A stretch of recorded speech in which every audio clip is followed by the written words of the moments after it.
realities of the game, and Gaelic Park and the polo grounds were as, I wouldn't say as big as Croke Park or Thurles, but they were part of the narrative, they were part of the story.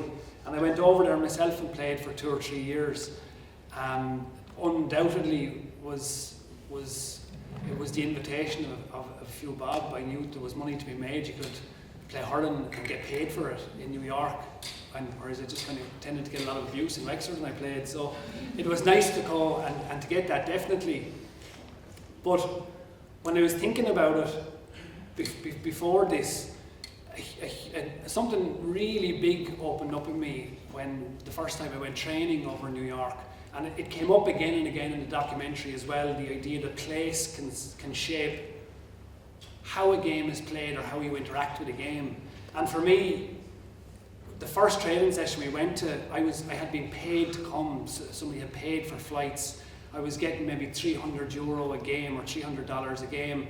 It wasn't 4 and 5. There was other fellas getting 4 and 5. I think maybe 14,000 was the most I'd heard. There was a bit of maybe urban legend around that too, but 14,000 in 2000 and maybe 9 or 10, I'd say, was the most I'd heard anybody was paid to play football.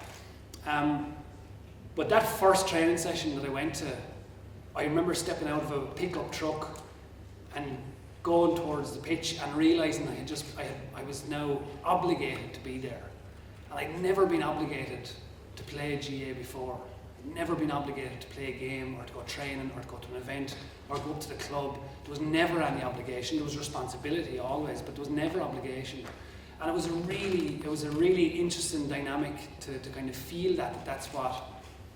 It's another, I don't think it's right or it's wrong, it's just another side of the game that I'd never experienced before, and it made me question and think a lot about my relationship with the game. And it seemed to be kind of a common thread.